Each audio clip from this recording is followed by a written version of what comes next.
Itu waktu itu keadaannya ya maaf, waktu itu keadaannya sangat menyedihkan ya, sehingga waktu itu kami terus menggalang dana untuk beli tabung lagi.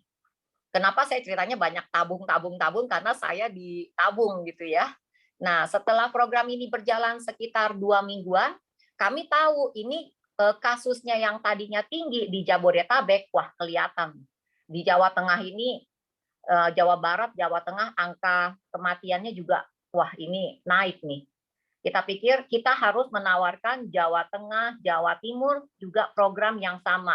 Dan untungnya Ibu Kustiani dan teman-teman di Jawa Timur juga gercep ya. Kita waktu itu setuju untuk mengadakan program tabung. Dalam waktu 1 atau 2 hari kita langsung membuat persiapan, meeting persiapan. Kemudian kita juga langsung mencari itu tabung, langsung kirim semuanya. Dan kemudian mulailah timbul masalah. Ternyata begitu mau diadakan di Jawa Tengah, kita mendapati di Jawa Tengah itu keadaan lebih sulit lagi daripada Jabodetabek. Ya, di Jabodetabek itu orang-orang mengantri membeli untuk mengisi tabung. Tetapi di Jawa Tengah udah ngantri pun nggak akan dapet gitu ngisi tabungnya, tidak diperbolehkan karena semua tabung yang disiapkan di sana adalah tabung-tabung besar. Dan kemudian kita lihat lagi, saya bertanya kepada Ibu Kusdiani waktu itu, Bu, ini kenapa ya banyak sekali teman-teman kita yang kena dan kenanya itu kebanyakan sudah kondisinya agak parah begitu. Kemudian Ibu Kusdiani bercerita, iya Bu, sebetulnya ini Ibu dari PP Wandani sudah mengirimkan tes antigen ya. Tapi teman-teman di Jawa Tengah ini banyak yang takut di antigen Ibu gitu. Padahal kalau sudah di antigen dari awal, ketahuan dari awal, diobati dari awal, COVID ini adalah flu, ya, flu. Tapi flu jenis baru, ya. Jadi kalau kalau saya pikir itu kalau kita nih sebenarnya orang-orang kita itu adalah orang-orang yang sangat mendengar eh, para pemuka agamanya ya. Seperti teman-teman muslim kita tuh sangat mendengar para ustadznya, teman-teman Kristen kita sangat mendengar pendeta atau pasturnya. Kalau teman-teman Buddhis, siapa yang didengar? Ya para bante gitu kan. Nah, karena itu malam ini acara kita sih sebetulnya acara diskusi ya, katanya begitu ya, diskusi yang serius tapi santai, santai tapi serius. Jadi malam ini kami sebetulnya ingin dapat masukan gitu ya, masukan, bimbingan, arahan dan pendapat dari Bante gitu kan. Bagaimana sih supaya umat Jawa Tengah itu lebih punya motivasi, lebih punya kesadaran, dan bisa saling gotong royong untuk saling mengingatkan kepada sesama teman gitu ya untuk saling menjaga. Jadi seperti itu ya. Bante Sujano dan Bante Kemadiro di sini, bolehkah kami minta pendapat, minta bimbingan dan arahan Bante? Ya, Kayak Madiro ngomong dulu. Monggo Bante yang sepuh dulu. Nanti yang muda menambahkan. Ya, Mbak Leni, kondisi di Jawa Tengah ini memang sebagian besar umat yang ada di pelosok-pelosok. Jadi ya banyak kendala, misalnya kendala saling komunikasi juga ada kendala ya. Sehingga ya banyak sekali umat-umat yang tadi ada yang takut di antigen ya. Misalnya demam juga ya mungkin menganggap biasa-biasa saja ya. Itu yang membuat ya COVID di daerah-daerah itu ya berkembang. Seperti kemarin ya sudah beberapa minggu yang lalu ya di Jepara ini juga cukup memprihatinkan ya. Ya, Melihat kondisi seperti ini saya ya lebih memilih pergi ke daerah yang sekiranya dianggap lebih aman,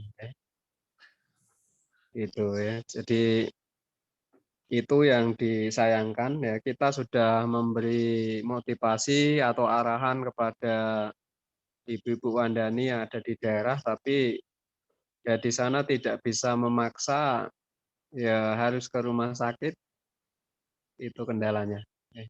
Ini sedikit yang saya ceritakan ya, utamanya di wilayah Donorojo akhir-akhir ini. Oke. Saya waktu itu sempat dengar ya Bante, memang di wilayah Jepara ada 7 orang yang sudah dites positif ya Bante, tapi teman-temannya yang terekspos dari 7 orang ini sebenarnya ada 30-an yang juga merasa nggak enak badan, tapi tidak berani diperiksa gitu ya Bante. Iya banyak. Kita juga nggak tahu harus berbuat apa, apa dipaksa juga tidak mau, seperti itu. Seperti itu ya Bante. Kalau misalnya Bante, siapa sih orang di sana yang mereka mau dengar? Misalnya, nggak usah takut, Bante nih ikutan di antigen begitu. Apa masih tidak mau juga kalau digituin Bante?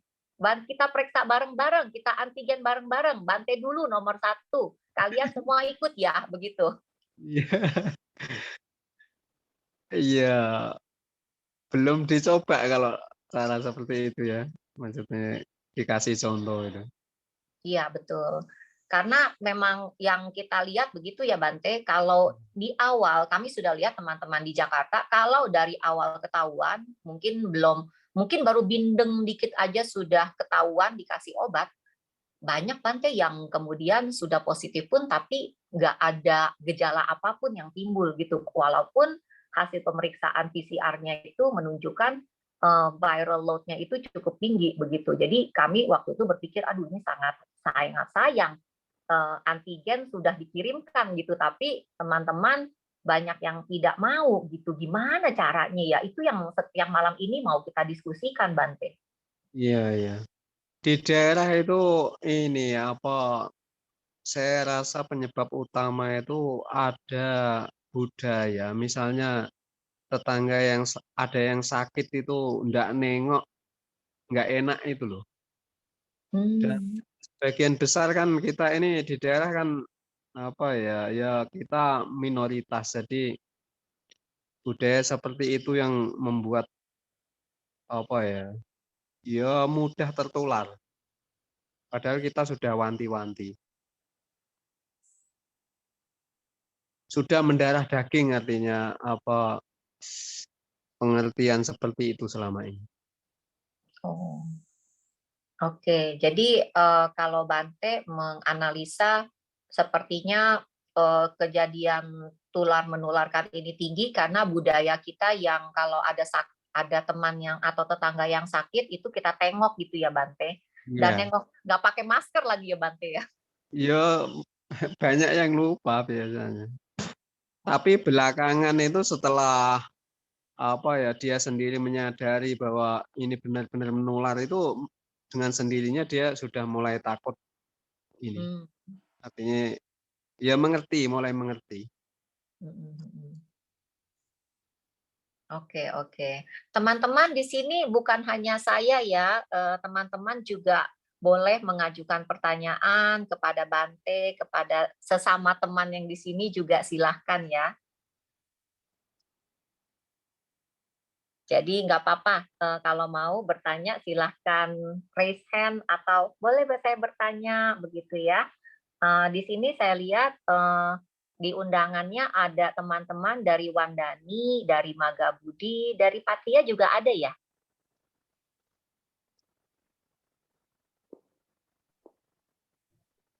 Iya, ada Bu yang dari Patia juga. Oke. Teman-teman ada yang terlibat langsung nggak di ini? Oh, saya lihat ada yang raise hand tadi. Ibu, oh bukan ya, ini tepuk tangan ya. Ibu Dwi, Ibu atau Bapak Dwi Wijayanto ini. Oke, Ibu, Bapak atau Ibu Dwi Wijayanto, silahkan. Ibu Dwi Jayanto kali Bante ya. Oh, Ibu. Iya, iya. Terima kasih sebelumnya Satyoto Namo Buddhaya. Namo Buddhaya. Namaste Bante. Iya. Saya Dwi Wijayanto dari Jepara. Sebenarnya ini sebelumnya mohon maaf, kamera untuk videonya terpaksa saya matikan karena sinyalnya kurang bagus. Jadi Oh iya, kayaknya lebih apa-apa. enteng kalau tanpa video. Iya, tidak apa-apa. Untuk yang pertama, itu sebenarnya saya menginginkan sekali solusi bagaimana menyadarkan atau memberikan semacam sosialisasi ke umat bahwa COVID-19 ini bukan aib ya. Jadi tidak memalukan. Nah, karena sepertinya saya merasa berawal dari situ itu mereka jadi tidak berkenan untuk diperiksa apabila merasakan gejala-gejala yang mungkin mengarah ke situ. Nah, kebanyakan dari mungkin merasa semacam nanti dikucilkan, terus nanti tidak punya teman, akhirnya mereka tidak mau untuk diperiksa. Padahal setahu saya kalau misalkan dari pemerintah terus kemudian kita merasa ada gejala, kemudian kita periksa ke puskesmas yang terdekat di desa itu misalnya kok ketahuan positif, itu malah bantuan akan mengalir terus dari pemerintah. Nah, itu sudah pasti. Mulai dari Satgas PPKM desa, mulai dari tingkat kecamatan, itu bantuan pasti ada. Cuman masyarakat ini masih merasa ini kok semacam kayak dikucilkan, padahal memang isolasi untuk sementara kan kita memang harus jaga jarak, bukan berarti untuk mengucilkan. Nah, solusi itu bagaimana caranya agar nanti masyarakat bisa sadar bahwa ini COVID ini bukan semacam aib. Jadi tidak membuat nama baik kita nanti jadi jelek. Kan setahu saya itu lebih aib kalau mohon maaf untuk penyakit AIDS misalnya itu kan lebih ini ya. Kalau COVID-19 ini kan bukan. Terus yang kedua, misalkan salah satu contoh yang kedua yaitu saya termasuk anggota di PPKM Desa, Satgas di PPKM Desa. Itu salah satu, bukan hanya salah satu orang, beberapa orang di Satgas pun masih tidak percaya ada COVID-19. Nah, ini di tim Satgas sendiri. Jadi itu belum di masyarakat, masih banyak sekali yang belum percaya bahwa ini loh ada COVID-19 itu masih banyak yang belum percaya. Nah, untuk membuat mereka percaya bahwa ini loh ada, padahal di kampung itu bulan kemarin, khususnya di desa saya itu 3 hari ada 24 orang yang meninggal. Waduh. Meskipun seperti itu masih belum bisa melihat kalau ini loh COVID ini ada. Nah, jadi memang benar-benar susah untuk menyadarkan masyarakat, terutama memang yang kita tahu selama ini khususnya masyarakat yang ada di desa.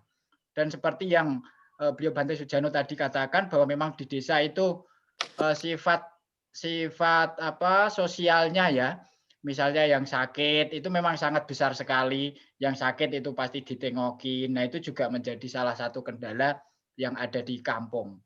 Seperti itu.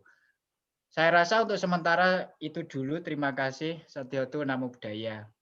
Namo Buddhaya. Terima kasih Pak Dwi sudah share ke kita. Jadi kita tahu ya sekarang, oh seperti itulah yang terjadi. Jadi utamanya kalau sampai terdiagnosa COVID, jadi mendingan nggak ketahuan. Kalau tidak didiagnosa tidak ketahuan gitu ya. Kalau terdiagnosa, kalau dapatnya COVID malu begitu ya.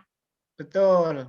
Cuman ini kemarin ada salah satu pengalaman, itu pasien yang sudah sekitar 15 hari itu keadaan sakit, tetapi ya itu tadi, dia tidak berani ke rumah sakit ataupun ke puskesmas. Saya terpaksa memberanikan diri, memang ke rumahnya, dan ya memang tidak terlalu dekat lah, kita tetap jaga jarak, kita jagong-jagong, sempat saya rayu-rayu juga pada waktu itu sambil menyerahkan bantuan dari KBTI Jawa Tengah. Itu beliaunya mau untuk dirapid. Oke. Di swab antigen maksudnya ya Pak ya? Kirim atau belum datang dari Jawa Tengah. Ya, jadi ketika itu saya katakan saya rayu ya, terus kemudian paginya mau di rapid, tetapi paginya itu belum datang rapidnya, akhirnya mundur selang beberapa 1-2 hari. Nah itu orangnya sudah sehat. Ya sudah, akhirnya enggak jadi di rapid lah, nggak apa-apa. Aku pikir gitu. Untuk kerjasama, terutama ini lagi, terutama yang kita di kampung mesti kita kerjasama dengan Satgas Desa, terus sama yang tingkat kecamatan, itu wajib. Kalau kita teman-teman yang mungkin di Satgas KBTI atau yang Satgas ini ya, Satgas COVID KBTI Jawa Tengah ini ya, misalkan yang di kampung, itu kalau bisa diusahakan kerjasama dengan Satgas Desa, tingkat desa ataupun tingkat kecamatan. Itu saya rasa itu memang wajib. Terima kasih. Oke, terima kasih Pak Dwi. Teman-teman yang lain ada yang bisa sharing juga seperti Pak Dwi, mungkin pengalaman di desa masing-masing gimana? Ada teman atau tetangga atau mungkin saudara sendiri yang kena COVID, kemudian menolak untuk di antigen, cuma bilangnya saya masuk angin atau gimana? Saya dengarnya tuh dari pembantu saya sendiri yang pulang kampung, katanya di kampung banyak yang masuk angin gitu ya. Kemudian tahu-tahu meninggal begitu kan? Ada yang bisa sharing lagi di sini? Tadi kan dari Jepara, ini dari daerah mana lagi yang lain?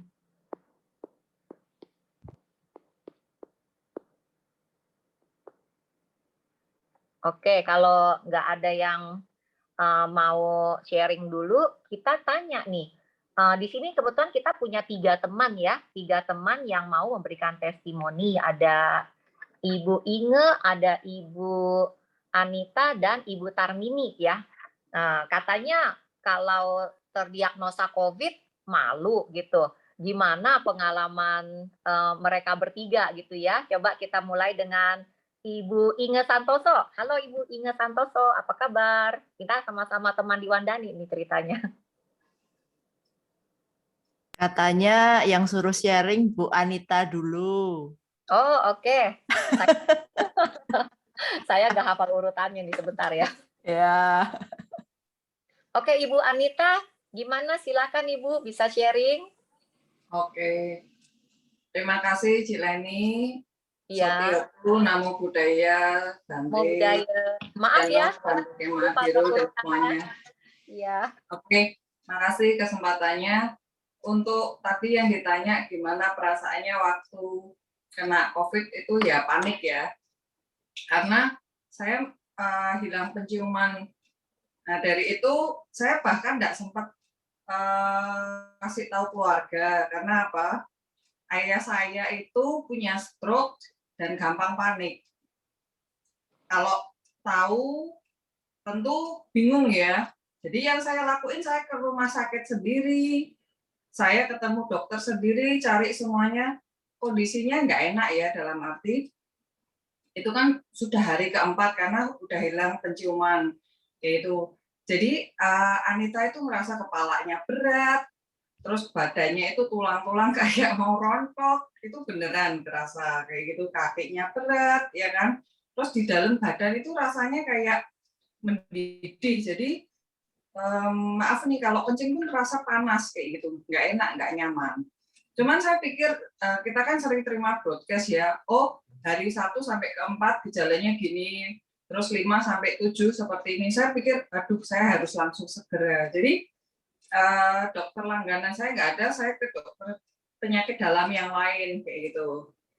Dites, suruh PCR, saya langsung mau kayak gitu, karena saya pikir gini, benar yang tadi Bu Leni bilang ya, penyakit ini sebenarnya antisipasi atau pengobatannya itu jelas kalau di awal. Nah, saya gercep aja, gerak cepat ya kan. Jadi di PCR oke, suruh ronsen oke, suruh beli antibiotik segala macam saya langsung oke semua. Dan di situ benar nafsu makannya itu sempat turun karena lidahnya itu pahit, badannya nggak enak, ya kan. Yang saya pikir saya harus makan, udah saya gitu aja. Jadi ada teman dokter juga di luar kota yang saya konsul, saya bilang yang penting kuat makan. Itu yang saya ingat-ingat, kuat makan. Ya, jadi apapun kayak gitu kan, badan nggak enak gimana, saya harus bisa makan. Udah, saya kayak gitu kan nggak langsung sembuh ya, karena obat diminum juga masih batuk, masih nggak enak, segala macam. Saya pertama jujur tidak bisa menerima. Karena saya sudah prokes ketat, jaga kesehatan kayak gitu kan. Saya sebelum dibilang masker harus double itu, saya sudah masker double. Jadi buat saya terkena kurang lebih saat Lebaran ya, jadi belum ada PPKM yang seri 2 ini.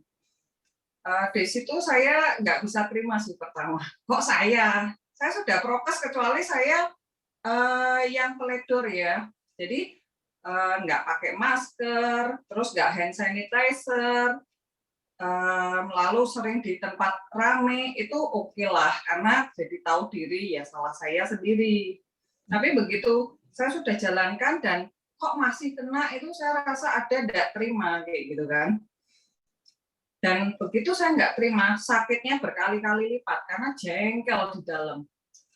Sampai akhirnya udah deh, terserah, saya terima ini dengan ikhlas, mau kayak gimana saya terima. Dan anehnya memang sakitnya itu berkurang drastis ya. Karena kita sendiri jadi nothing tulus atau tidak ada beban. Tidak ada yang berontak antara pikiran sama badan. Udah, saya jalani kayak gitu, berjemur ya berjemur. Saya sudah tidak mikir soal kulit kayak gitu, artinya ya nanti bisalah warna kulit balik lagi kayak gitu kan. Nggak apa-apa, saya berjemur rutin. Benar-benar berjemur artinya dikondisikan tempat supaya saya bisa paling nggak kayak pakai bajunya jangan yang tebel, jangan yang tertutup rapat, itu tidak ada guna juga ya. Jadi benar-benar baju yang bisa menyerap cahaya matahari dengan baik.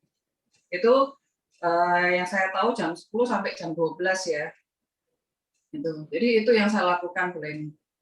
Oke, terima kasih sharingnya ya. Tapi tadi belum jawab pertanyaan pertama saya itu. Oke. Ada waktu ketahuan begitu, ada rasa malu kalau ketahuan nggak gitu?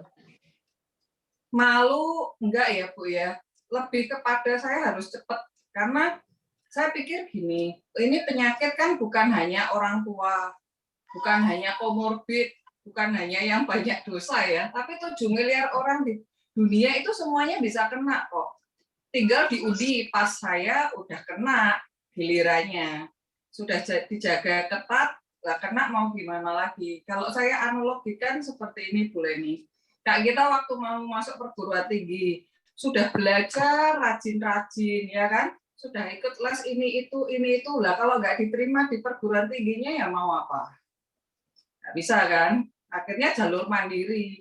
Sama, saya juga sudah jagain ketat, pikir jalur prestasinya jalur vaksin. Vaksin nggak keburu ya jalurnya terpapar ya nggak apa-apa lah. Toh pada akhirnya semua orang akan COVID. Hanya kalau yang beruntung bisa menyiapkan kesehatan ya dengan divaksin. Itu pun tetap prokes ya. Kalau seperti saya beruntungnya dengan terpapar ya itu jalannya saya sudah harus terima. Oke, jadi gejala yang paling parah yang Ibu Anita alami itu yang bagian yang mananya tuh?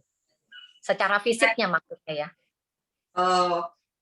Setelah fisiknya tadi sih, nggak bisa terima kalau saya sudah prokes, sudah makan sehat, sudah ini itu. Dan memang sih itu sudah saya lakukan, hanya ada poin di mana waktu kondisinya agak capek, pikirannya agak banyak, saya tidur begadang. Dan saya baru kenali ternyata saat mau hilang penciuman, itu badan terasa panas sekali, sampai saya itu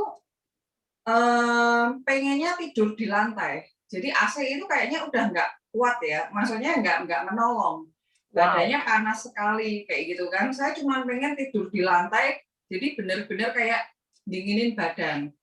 Oh, jadi saya setelah itu apalin gejalanya apa, just in case akan terkena lagi, saya ngerti bahwa kalau sudah mulai kayak gini, ya saya harus cepat-cepat tahu nih simptomnya kan. Gitu. Istirahat cepat-cepat. Dari itu makanya saya sekarang saya kan biasa tidur malam ya Bu, kebiasaan. Sekarang saya lagi belajar tidur jam 10 malam. Iya. Sama Bu, saya juga kalong tidurnya malam, malah pagi kadang-kadang. Padahal saya pagi-pagi jam 7 tuh harus siap-siap mengajar, sama kok. Tapi memang yang penting itu jumlah jam tidurnya ya, nggak boleh kurang ya. Kalaupun kita tidurnya terbiasa sampai jam 12 ya, tidurnya minimal di usia kita 50 harus 7 jam lah gitu ya. Iya. Oke. Tadi ada Ibu Anita, nah sekarang saya lihat urutannya ya. Ibu Tarmini ya. Ibu Tarmini ada di sini juga, katanya bisa sharing juga di sini. Mohon maaf Bu, karena Bu Darmini berhalangan malam ini, jadi digantikan sama Bu Ngapini. Ibu siapa? Hartini. Ngapini, Bu Ngapini dari Pati. Oh, Ibu Ngapini. Oke, ada Ibu Ngapini di sini. Silakan Bu Ngapini. Halo, Ibu Ngapini. Apa kabar? Ya, saya Iya, Namo Buddhaya. Ini saya kenal Ibu Ngapini pribadi ya. Ibu Ngapini ini salah seorang ketua PC Wandani kan ya? Ya, betul Ibu. Saya Ketua PC Wandani Pati. Ibu kapan? Oh ya, saya tahu waktu itu Ibu sempat memang kena belum lama ya kalau nggak salah ya. Kenanya kalau nggak salah baru 1-2 bulan yang lalu ya. Iya, betul. Baru 1 bulan yang lalu. Itu kira-kira bulan Mei ya itu kenanya ya Bu ya?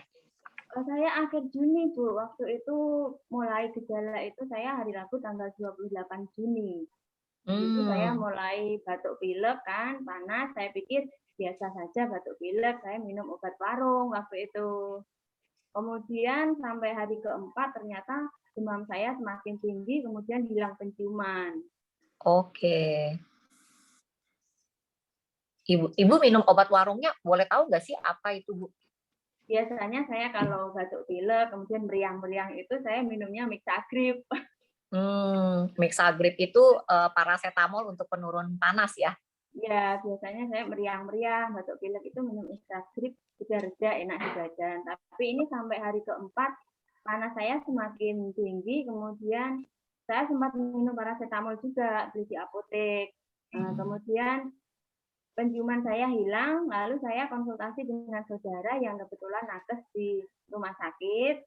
Kemudian dia pulang membawa antigen, saya di antigen dan ternyata positif. Kemudian saya langsung waktu itu disarankan isolasi, kemudian saya isolasi di rumah teman saya yang kebetulan kosong, tidak dipakai bersama dengan suami saya, yang waktu itu suami saya tesnya masih negatif, tapi dia sudah siap untuk positif, jadi menemani saya isolasi. Kemudian disarankan lagi untuk ke rumah sakit saja, karena waktu itu demam saya kan semakin tinggi, seperti yang diceritakan Ci Anita, bahwa badan ini disentuh nggak panas, tapi dalamnya sini sangat panas sekali. Kemudian saya ke rumah sakit, ketemu dokter, berdasarkan hasil antigen itu positif, diberikan obat, vitamin, juga isolasi saya di rumah saudara saya yang nakes itu. Di situ sudah 2 hari minum obat, saya masih demamnya masih tinggi sampai 39 lebih waktu itu. Wow, tinggi sekali. Ya, tinggi sekali. Sampai dikompres segala macam itu waktu itu. Sampai itu padahal sudah 2 hari minum obat. Kemudian penciuman saya masih hilang, kemudian rasa pengecapan saya juga hilang. Waktu itu pedasnya hilang, kemudian rasa yang manis semakin manis, yang asin semakin asin, dan yang lainnya rasanya tidak jelas apa. Makan buah pun nggak kerasa makan buah. Dan mulai saya dari rumah sakit itu sudah tidak bisa makan, tidak bisa minum pada waktu itu karena terasa pahit. Ketika masuk makanan saya mual, nggak bisa makan sama sekali. Sama dokter diberikan obat lambung sama sedikit saya mulai bisa makan buah.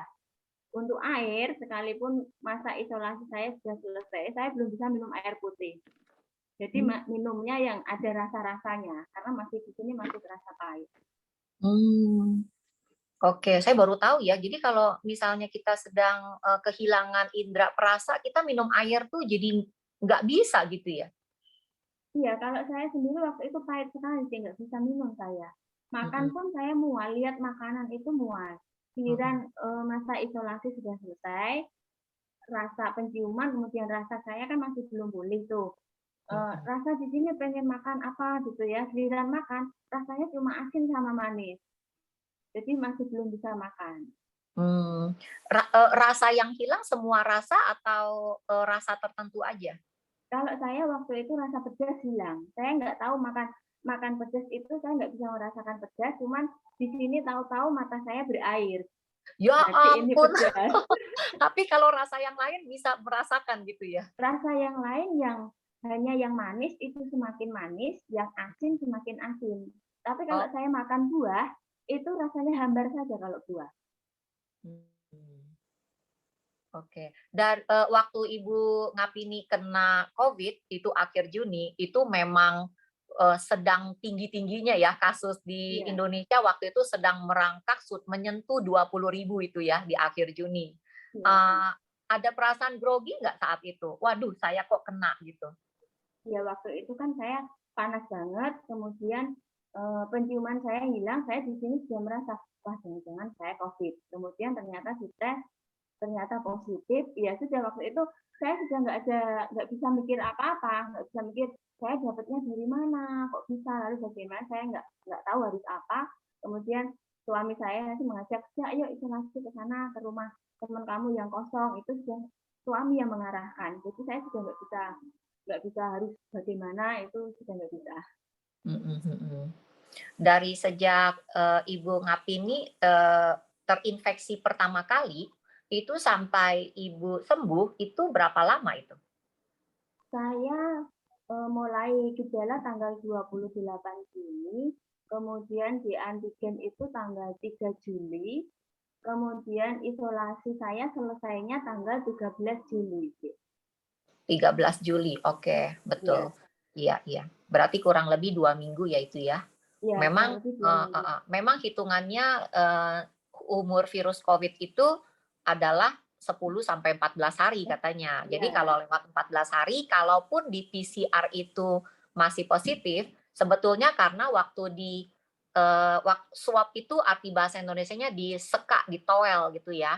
Jadi waktu ditowel itu virusnya tertangkap oleh alat swabnya itu. Tetapi virus yang tertangkap itu sebetulnya virus mati kalau sudah 14 hari.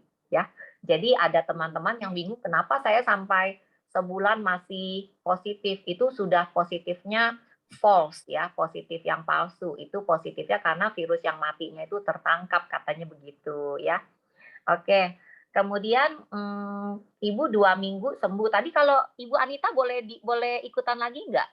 Boleh. Kalau Ibu Anita sendiri saya mau tahu dong, selama kena kemarin itu apa aja yang Ibu Anita konsumsi? Obat-obatan apa gitu?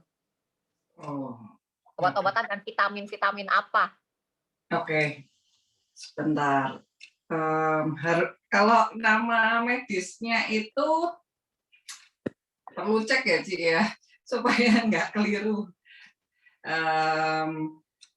Saya lihat catatan dulu boleh? Oh, boleh. Saya intipin deh.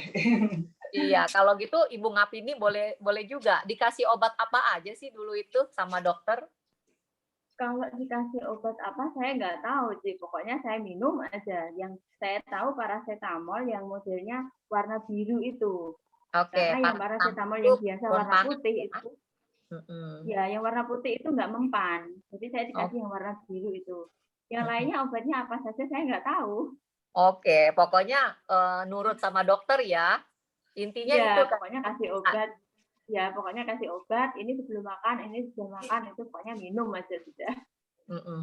Oke, jadi pokoknya nurut sama dokter, kita ikuti dengan baik dan disiplin, jadinya sembuh gitu ya. Sebenarnya intinya itu loh yang ingin saya tekankan gitu ya. Mungkin sambil menunggu Ibu Anita, ada Ibu Inge di sini. Inge, sekalian dong muncul. Halo. Ya. Halo. Iya, ini Inge sama Anita sama Ibu Ngapini kalau saya lihat-lihat mirip-mirip ya tanggal apa tuh kenanya itu ya, belum lama ya. Ya, kalau aku itu tanggal ya pas 1 bulan lalu ya 30 Junian itu. Ya, 28. Jadi gini, kalau aku mungkin tidak terlalu parah ya. Kalau dari saya sendiri, efeknya memang gejalanya segala macam tidak separah Ci Anita maupun Bu Ngapini. Maksudnya gejala saya itu sangat ringan, sangat ringan. Jadi saya nggak ada cerita-cerita horornya, nggak ada gitu ya. Memang dari badan itu terasa hangat gitu, kita merasa panas di dalam. Tapi kalau saya itu pakai termometer, itu tuh cuma 36,7. 36,5. Jadi sebenarnya kalau secara fisik itu ya dibilangnya ini normal, tidak demam gitu ya. Batuk segala macam juga belum. Jadi belum sampai.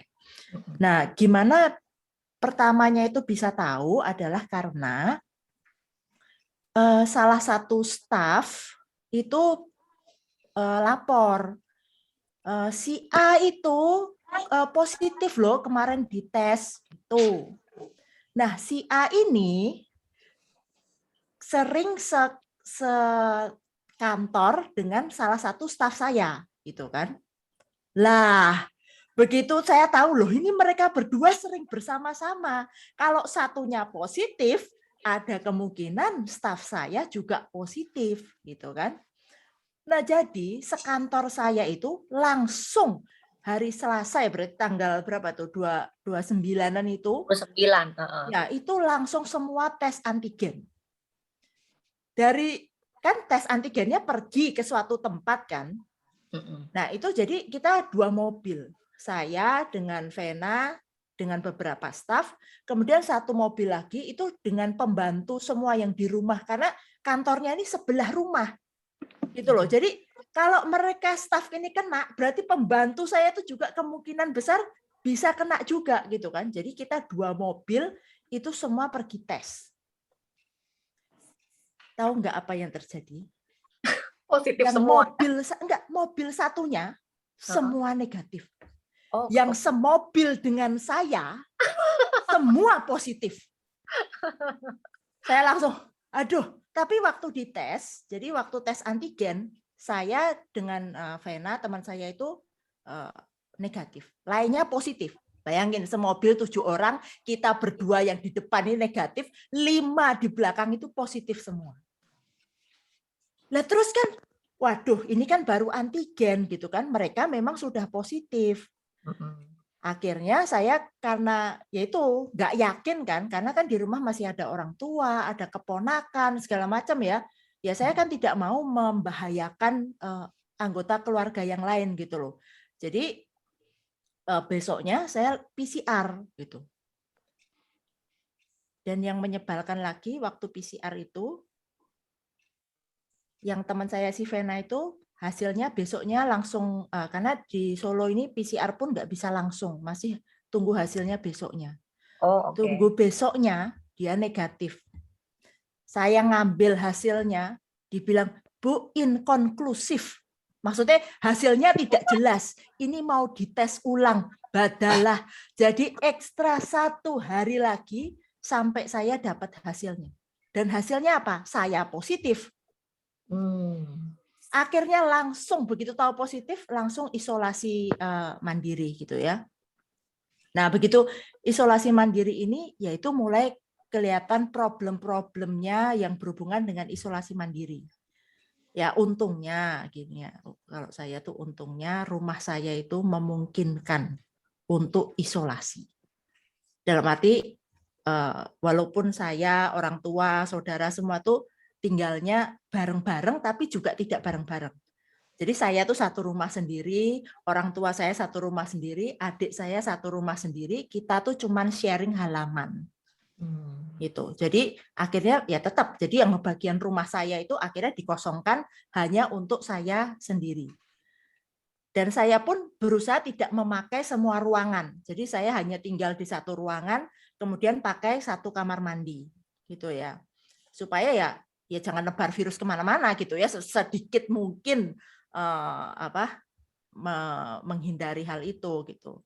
Terus akhirnya ya karena semuanya harus sendiri, cuci baju sendiri. Kalau dulu cuci baju tinggal taruh belakang, tiba-tiba besok sudah tergosok rapi gitu ya. Nah ini berhubung cuci-cuci sendiri, jemur-jemur sendiri, akhirnya saya tuh pakai baju cuman tiga set. Jadi memang kayak Bante itu ya, saya sekarang mengerti baju jubah cuman 2-3 set itu ternyata memang sudah mencukupi gitu ya. Itu sudah cukup. Ternyata saya dengan 3 set itu bisa hidup 3 minggu. Nggak ganti-ganti, cuma 3 itu muter aja terus. Kenapa isolasinya sampai 3 minggu ya? Ya, karena gini, adikku itu orangnya sangat ya hati-hati sekali. Jadinya walaupun PCR-nya sudah negatif, jadi aku sebenarnya minum suplemen, ada vitamin D, vitamin C, multivitamin, terus minum suplemen SOP, Utsukushi segala macam itu, 5 hari kemudian aku tes PCR itu sudah negatif. Oke. Jadi sudah negatif sebenarnya, tapi dianya pokoknya enggak bisa. Pokoknya kamu enggak boleh kemana-mana dulu gitu ya. Bahkan waktu pertama itu mau diusir dari rumah. Kamu enggak boleh di rumah, pindah ke hotel. Aku bilang, kalau aku pindah di hotel, aku lebih susah lagi. Terus kalau aku tiba-tiba kenapa-kenapa di hotel, siapa yang tahu gitu kan? Ya kalau di rumah paling enggak, tolong masih kedengeran lah. Itu kalau di hotel sendirian gitu. Terus aku bilang, di hotel emang lebih aman. Ya belum tentu juga, karena ya contoh kalau hotelnya nggak tepat, modelnya AC sentral. Nah itu apakah aku justru nanti menulari orang-orang di hotel? Ya aku kan merasa ini kok ya agak-agak tidak bertanggung jawab gitu ya. Tapi kalau tinggal di hotel yang penuh orang yang positif juga, jadi apakah itu lebih aman atau tadinya yang ternyata virusku sedikit, setelah tinggal di hotel dengan begitu banyak orang COVID, akhirnya virusnya banyak. Nah kan di sini ya serba salah gitu. Ya. Commute. Ya, jadi di sini serba salahnya gitu ya. Akhirnya saya sampai tes PCR-nya 2 kali. Begitu sudah 2 kali beda seminggu semua negatif, baru benar-benar sudah oke, kamu boleh ceritanya hidup lagi bersama kita gitu. Nah, kalau dibilang tadi apakah malu atau apa, itu malu sih enggak ya. Ya karena ini kan ya memang penyakit gitu ya. Nggak ada hubungannya kenapa harus malu gitu. Justru yang saya lebih concern itu adalah dengan kita itu tidak mau tes, ya sebisa mungkin kayaknya aku baik-baik aja kok, baik-baik aja gitu. Kalau kita tuh menularkan ke orang lain gitu ya. Kemudian orang lain itu punya saudara, punya orang tua, terus sampai ada orang tuanya meninggal. Lah apa enggak gara-gara kita ini tidak mau tes, itu bisa tanda kutip membunuh orang lain gitu loh. Jadi itu sebenarnya yang menjadi concern saya dengan Bapak Ibu yang berada di daerah gitu ya. Kita bukannya menjaga ya untuk diri sendiri, tapi kita juga harus ingat kita hidup itu juga harus menjaga orang lain yang di sekitar kita gitu. Dan saya ya apakah ditanya stres atau enggak? Ya terus terang agak stres gitu ya. Karena saya juga yang saya tuh udah setahun lebih itu basically hampir nggak pernah keluar rumah. Bapak Ibu di sini kan juga tahu saya training dulu biasanya itu selalu di luar rumah, nggak pernah di dalam rumah gitu kan. Tapi setahun belakang ini benar-benar hampir di rumah terus. Dan juga enggak kemana-mana, enggak iseng-iseng ke mall, apa itu juga enggak. Tapi itu tertular oleh staf. Dan ternyata setelah ditelusuri lagi, staf saya yang lain itu, tahu enggak, yang ketularan ini, mereka semua tuh pergi kondangan. Oh alah. Pergi kondangan. Pengantinnya itu positif. Oh alah. Jadi saya enggak tahu apakah yang satu staf ini berdua ini barengan ketularan, atau gara-gara semua staf saya ini pergi kondangan ke suatu tempat ini.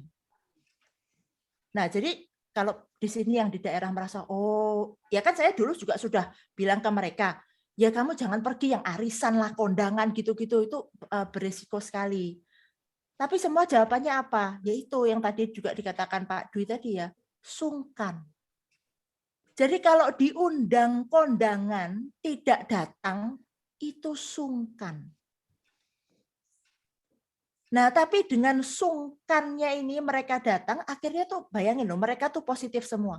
Untung-untungnya masih modal yang OTG yang cuman demam-demam dikit, batuk-batuk dikit gitu. Nah, tapi kalau terjadi hal-hal yang lebih buruk gitu kan, ya gara-gara sungkan-sungkan ini, kan ya ini yang memang merepotkan, dan ini yang perlu kita kayak tadi ya, edukasi dan sosialisasikan ke banyak orang. Jadi nggak apa-apa, dites tes gitu ya. Kalau positif nggak usah malu, karena orang sakit itu ya wajar, namanya orang sakit itu wajar. Yang biasanya orang tuh lebih takutkan apa? Tidak dapat duit. Ya kan, kalau isoman 14 hari nggak kerja, dapat duit dari mana? Ini sebenarnya yang lebih ditakutkan, bukan malunya, saya rasa bukan. Ya. Tapi kalau sekarang nggak bisa pergi ke ladang atau ke sawah, nggak bisa kerja, terus 14 hari makan apa? Kan gitu. Betul, betul. Nah, kalau memang kondisinya seperti itu, ya makanya kalau di desa mungkin justru dengan semangat gotong royongnya ini, jangan gotong royong saling menulari gitu ya. Tapi gotong royonglah membantu kalau ada yang sakit, mereka isoman, ya itu caranya dengan ya misalnya kayak sekarang kan ada ngirim makanan atau apa ya, paling enggak mereka tuh bisa makan, enggak khawatir selama isoman itu, paling enggak bisa makan dulu deh gitu. Ya kan? Ya daripada Anda mengunjungi orang sakit, pikirnya membantu, tapi Anda sendiri ketularan. Lah kalau Anda sendiri ketularan, Anda nggak bisa bantu orang lain juga, gitu kan? Nah, jadi mari kita gunakan semangat gotong royongnya yang ada di desa ini, ya, yang mau saling membantu ini, kita gunakan dengan lebih tepat, gitu. Ya itu sih yang saya mau sharingkan, mungkin nanti masih ada lagi tambahan biar saya nggak ngoceh-ngoceh terus. Tapi bener loh, itu bagus loh. Jadi semangat gotong royong itu memang perlu, tapi gotong royongnya justru gotong royong yang saling mengingatkan ya, saling mengingatkan teman untuk saling menjaga. Misal kalau memang nggak enak pergi ke kondangan, saya juga terus terang pernah ke kondangan sih, karena keponakan saya menikah. Tapi kami semua kompakan, jadi satu meja kan berlima, makannya gantian. Terus selama makan jangan saling ngobrol ya. Jadi benar-benar makan, kemudian tutup mulut lagi pakai masker, gantian yang sebelahnya baru makan. Jadi karena kita memang saling menjaga, ternyata setelah kondangan itu selesai, ada loh tamu yang positif, anggota keluarga juga. Jadi anggota keluarga inti itu di PCR dan semuanya negatif. Tetapi yang tamu-tamu keluarga besar tidak semuanya kan di antigen. Kayak saya waktu itu juga tidak di antigen. Ternyata ada yang positif.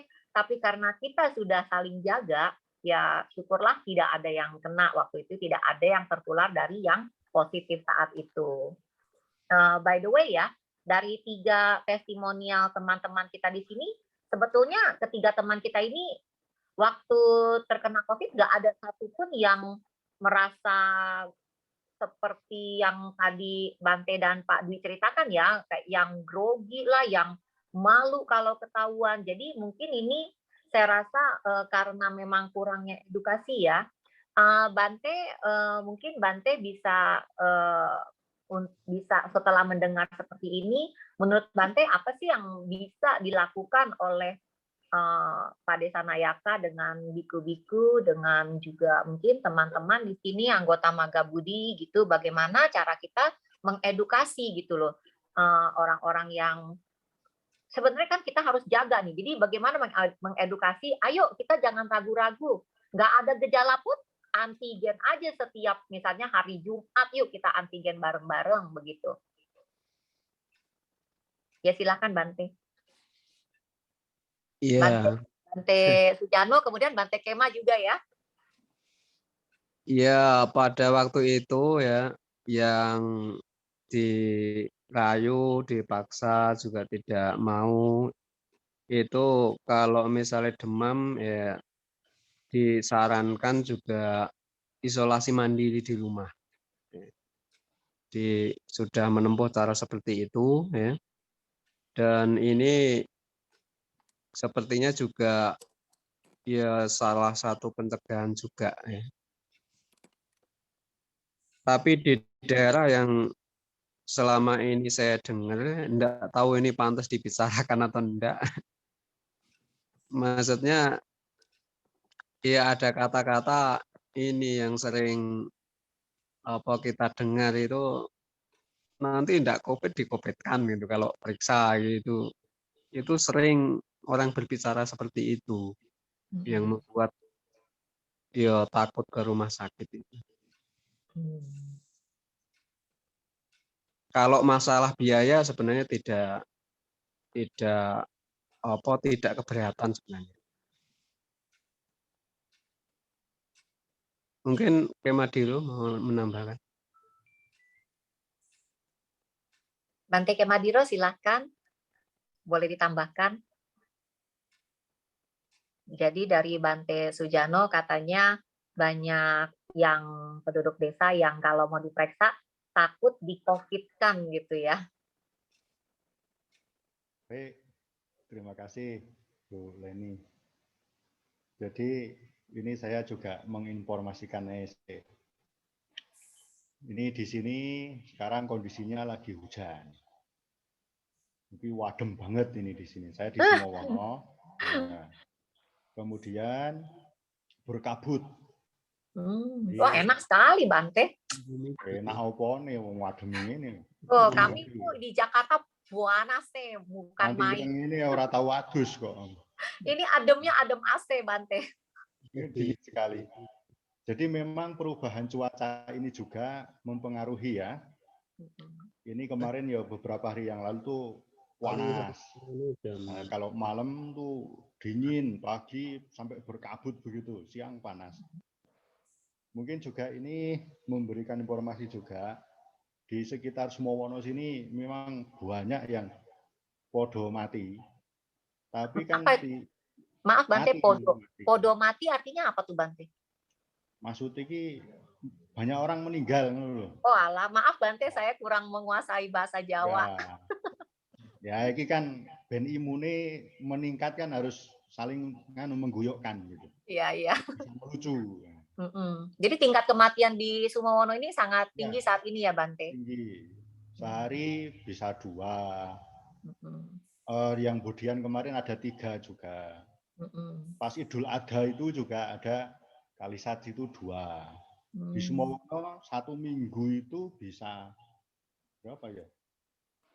5 atau berapa orang itu ini sudah pada ngantri-ngantri juga. Ini udah dijagain, udah apa ya? Wis ora kena ditakoni ngono lho. Kritis ngono wis. Apa istilahnya iki udah wis karek nunggu wis sudah saatnya. Bante, saya boleh tanya dulu nggak? Ini orang-orang yang meninggal ini, apakah mereka itu orang-orang yang terdeteksi atau terdiagnosa COVID atau mereka memang tanda kutip masuk angin kemudian lewat tanpa terdiagnosa COVID?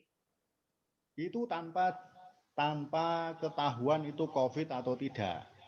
Oke. Nah, karena yo apa ya wong desa iki nak lara ngono iki sakit itu ya. Itu ki kaya teko dianggap biasa. Terus yang penting minum obat warung begitu. Dan seperti yang tadi Bante Sujano sampaikan juga, jadi ada ketakutan itu lek engko dari keluarganya itu nak diperiksa nanti lek di COVID kan. Nah, kayak gitu itu. Jadi kemudian mungkin hanya pakai itu obat warung gitu aja. Ya ada yang batuk-batuk, ya yang sesek begitu. Terus kemudian ya lewat. Terus yang baru saja ini kemarin Pak Kepala Dusun Candi itu meninggal pagi. Nah, itu COVID itu Pak Kepala Dusun. kan biasa ngantor terima tamu apa itu gitu. Kemudian sorenya itu ada yang nusul, yo mati lagi itu, yo mungkin apa udah sepuh lah ya, itu yo sesek juga gitu. Nah kemudian kemarin di sekitar sini ini kan juga dikasih undangan, ada supaya vaksin di Kalimanggis ada, kemudian di Ngelamuk itu juga ada, itu yang dari Walubi sepertinya. Tapi orang-orang dari desa itu juga, yo anehnya itu kok yo ora gelem disuntik vaksin itu juga. Takut Ya, disuntik ya Bante? Anda tahu takut disuntik atau karena ada kabar-kabar, jadi memang setelah disuntik itu kok ada yang meninggal. Itu satu desa, itu 4 orang. Benar ya? Itu desa yang Ngadiroso atau Ngadiroso. Nah itu setelah katanya sih setelah vaksin itu kok terus podo lemes, podo terus do mati 4. Nah malah ada juga yang itu orang mana yang disuntik terus malah buta, malah orang weroh terusan. Orang Sumowono. Nah, dari kabar-kabar yang kayak gitu itu kan menjadikan ketakutan, padahal divaksin itu kan gratis. Nah, saya pun ya tetap mendorong, ayo divaksin karena itu kan untuk meningkatkan imun tubuh, ben kebal, ben tidak kena COVID, ben aman. Tapi ada juga yang itu disuntik itu kan dimasuk ke virusnya itu Bante. Nah, ini kan malah jadi suatu perdebatan yang akhirnya itu ini gimana ya caranya untuk menyadarkan orang ini kan susah. Dan namanya di desa itu namanya satu kecap, rong kecap begitu. Satu kata, 2 kata. Itu langsung menyebarnya langsung kemana-mana itu. Karena di tukang bubur nanti ya ngomong-ngomong ya kayak gitu. Nanti belanja di warung, nanti sayur datang itu ngobrolnya yang kayak gitu-gitu. Dan akhirnya itu malah menimbulkan kecemasan, ketakutan. Vaksin juga nggak divaksin. Mau yang sakit mau diperiksa ke dokter yo takut. Nah, ya sudah. Seperti itu keadaan di desa itu. Nah, cuma ya kami tetap selalu berupaya. Ini meskipun memang kami kan juga tidak bisa kemana-mana ini yang dibatas-batasi ini. Ya ini mumpung bertemu seperti inilah. Ini ada yang dari Wonogiri, ada yang dari mana Pati, Jeporo, Solo, Landindi. Monggo nanti bisa inilah ya saling berkomunikasi, saling menyemangati, saling menyadarkan, bukan saling menakut-nakuti. Nah, itulah yang perlu dikerjakan supaya nanti tuh wong itu sadar diri. Gitu. Tapi terus terang saya sendiri juga kan sudah divaksin ya 2 kali. Kemudian karena memang nggak kemana-mana ya enggak usah lah antigen, enggak di swab, apalagi yang disogok hidungnya itu saya itu paling ngeri itu. Ya. Bante sudah divaksin, Bante Sujano sudah juga ya divaksin ya? Sudah. Oke.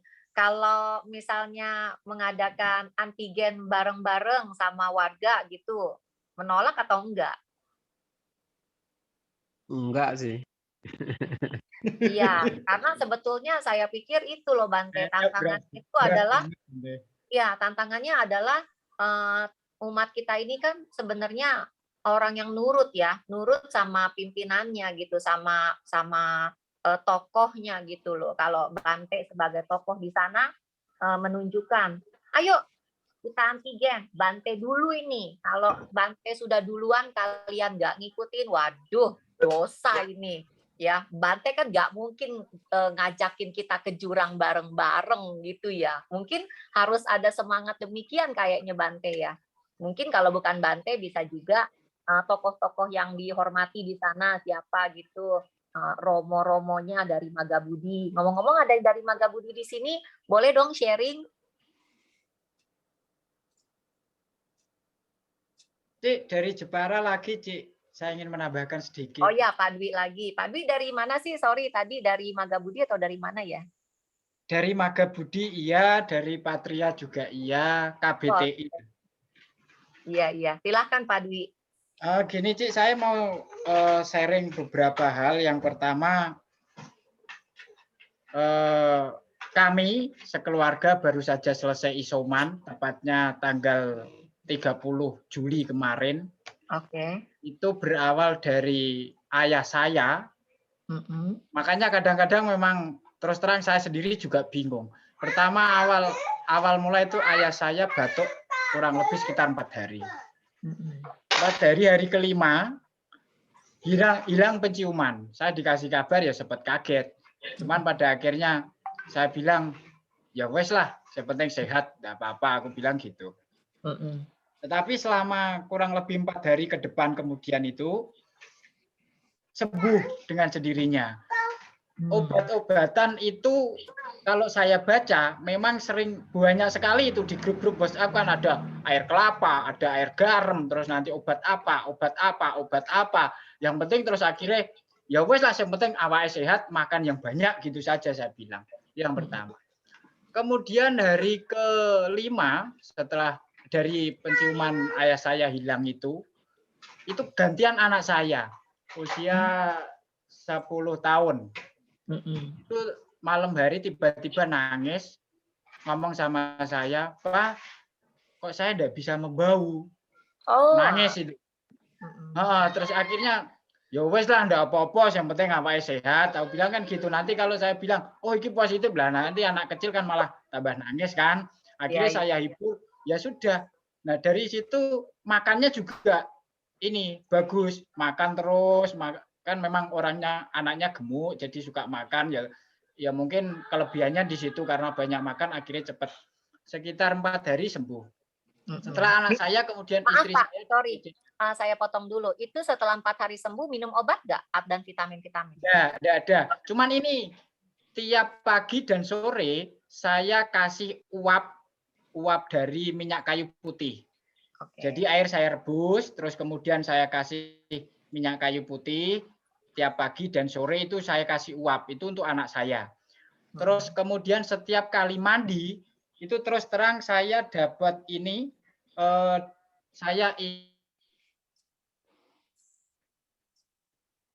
maaf suaranya putus, Pak. Di Yogyakarta itu loh, ahli virus siapa itu? Yang air dikasih garam terus untuk cuci hidung. Tiap pagi dan sore saya kasih itu terus. Tanpa minum obat sama sekali. Vitamin D3 itu hanya 1000 IU. Dalam waktu 4 hari itu sudah sembuh. Nah, setelah itu istri saya ada batuk, di PCR di rumah sakit hasilnya positif. Disuruh isolasi mandiri selama 10 hari. Dia dapat obat asitromisin, Srovit, Simosil, terus Bicom, Favipiravir, kemudian paracetamol. Tetapi itu juga saya rasa kurang ini. Karena itu sudah habis, batuknya masih saja. Cuman orangnya kebetulan ya karma baik lah, sembuh sehat, keadaan sehat, hanya batuk, tinggal batuk. Sampai sekarang. Terus kemudian kemarin saya suruh minum itu, saya beli vitamin D3 yang 10.000 IU sama ivermectin ya kalau nggak salah. Obat cacing. Ya betul, itu kan itu juga di grup WA kan seliweran itu banyak macam-macam obat itu. Kita kadang-kadang juga bingung itu yang mana ya harus kita pilih kan. Nah, tetapi pada intinya kalau saya merasa itu yang paling menjadi sumber utama untuk kita sembuh itu di pikiran. Yang penting itu semangat harus ada. Karena salah satu contoh teman saya ngajar, kebetulan saya ngajar di sekolah dasar, itu teman saya ada yang positif, itu dia selama 15 hari, ini mohon maaf, dia buang air besar sampai buang air kecil, semua di tempat tidur. Dia tidak bisa apa-apa sama sekali. Itu teman ngajar saya. Tetapi karena motivasi dari pikirannya, itu saya harus sembuh, itu hanya makan, dan makan. 14 hari kemudian sembuh. Jadi menurut saya memang, dan kebetulan saya sendiri sampai detik ini karma baik, masih dalam keadaan sehat dan tidak ada gejala apapun. Dan mudah-mudahan memang itu dari salah satu efek dari vaksin.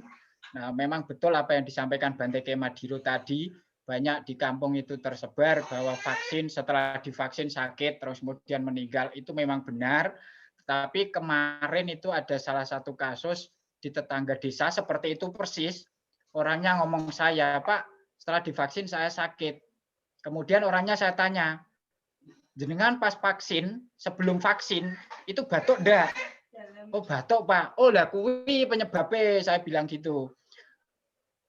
Pada saat divaksin itu kondisi memang benar-benar harus fit. Kalau enggak fit sudah pasti sakit, itu sudah pasti. Nah jadi memang itu juga mesti kita sosialisasikan ke masyarakat. Kemarin saya sempat mengadakan vaksin di Bihara, itu salah satu syaratnya memang harus benar-benar sehat.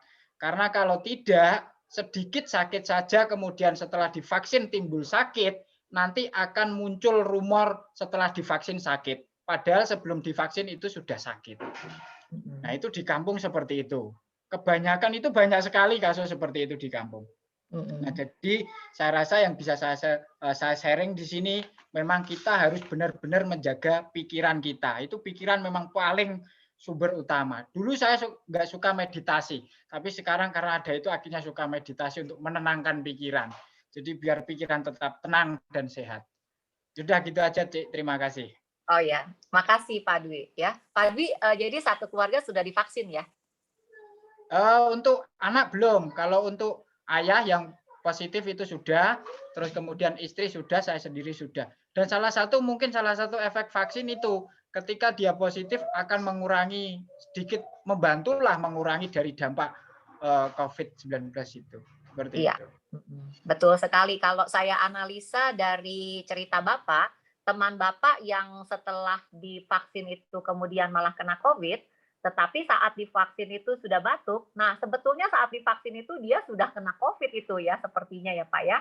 Makanya ya, kita bukan kena COVID gara-gara divaksin, memang sudah COVID gitu. Iya. Dan kalau sudah divaksin bukan berarti nggak bisa kena COVID lagi. Ini sama dengan orang kalau sudah pernah divaksin cacar ya, bukan artinya nggak bisa cacar lagi, masih bisa kena tetapi ringan. Jadi vaksin itu hanya akan meringankan gejala kalau kita kena lagi, sampai terkena lagi. Dan walaupun kita sudah divaksin, walaupun kita sudah alumni COVID, kita tetap harus berhati-hati. Kebetulan waktu itu saya berbuka puasa dengan teman saya ini dokter-dokter, ada beberapa dokter. Salah satunya itu praktik di Rumah Sakit PMI Bogor.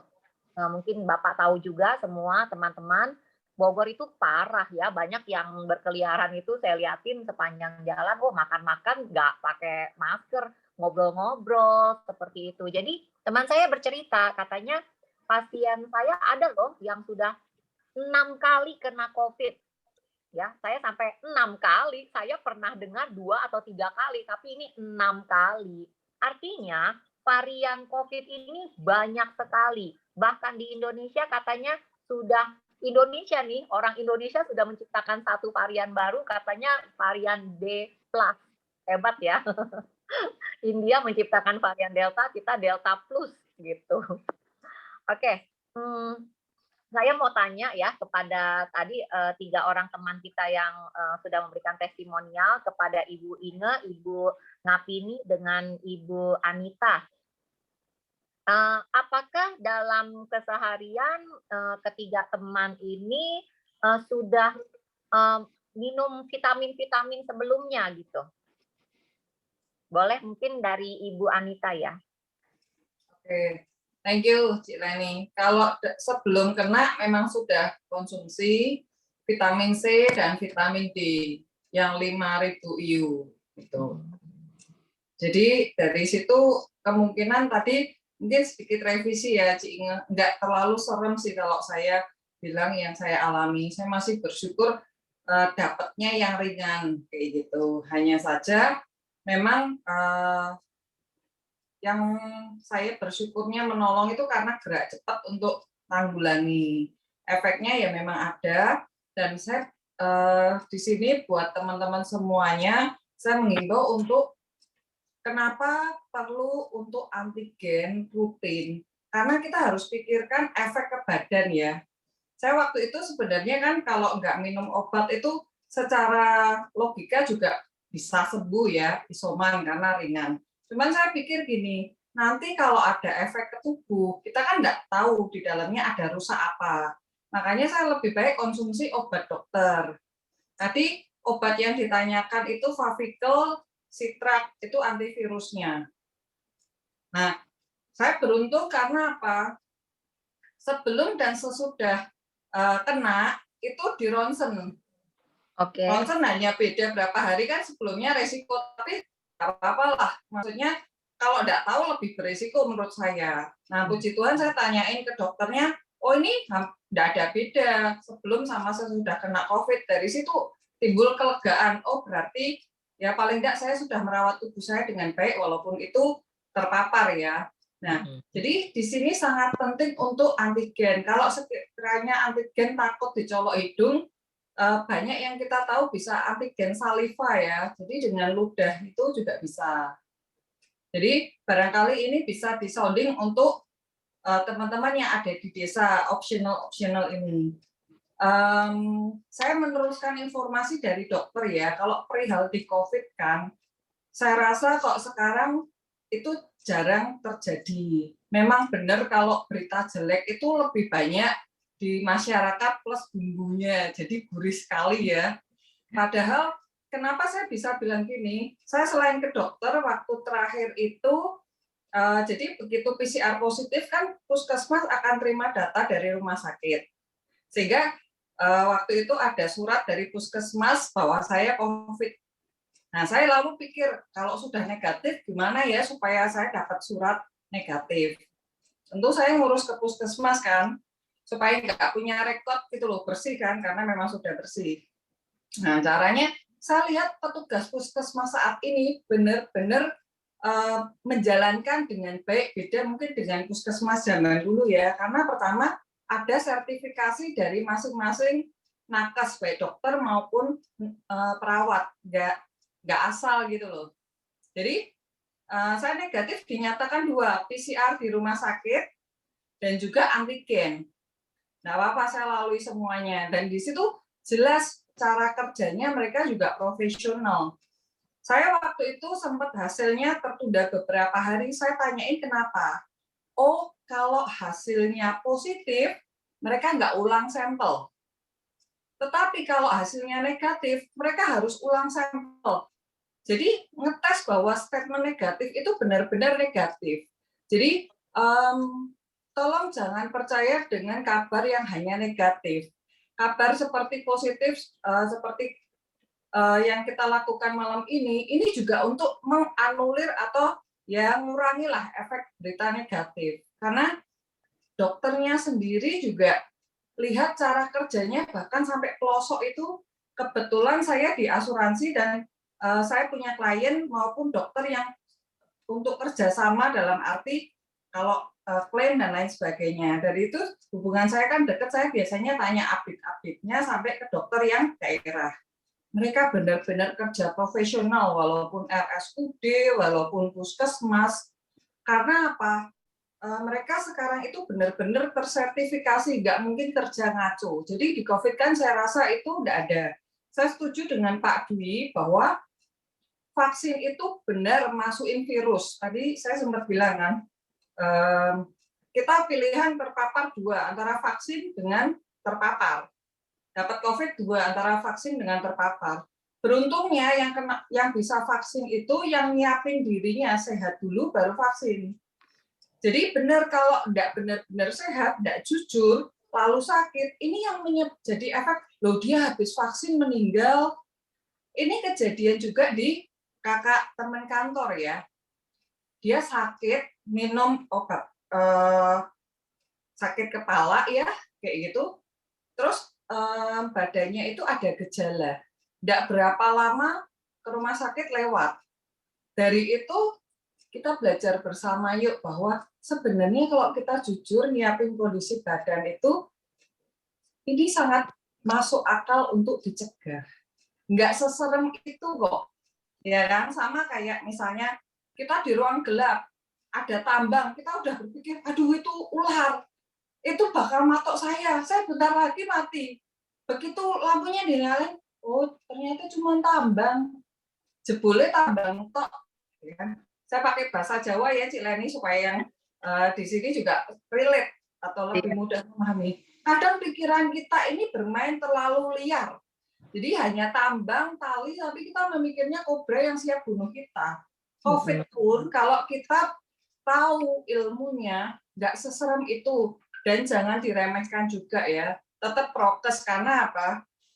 COVID ini belum seperti flu yang biasa, yang dia sudah bisa kebal karena tubuh kita kebal. Kita belum sampai di tahap itu, jadi kita perlu jaga diri baik-baik. Gitu.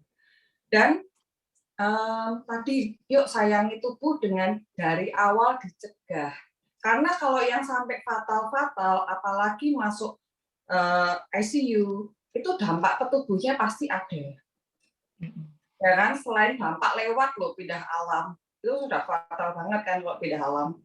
Nah itu sih. Oke, baik, makasih. Jadi Ibu Anita sebelum COVID aja sudah minum vitamin C, vitamin D3 ya? Ya, karena dengar dari sini-sini itu cara untuk penyembuhannya. Minum vitamin C yang berapa mili, D3 yang berapa IU? Oke, vitamin C yang 500, untuk vitamin D-nya yang 5.000. Oke, terima kasih. Kalau dengan Ibu Ngapini gimana Bu? Sebelum COVID apakah sudah mempersiapkan amunisi dulu? Badannya sudah diisikan vitamin-vitamin dulu atau gimana?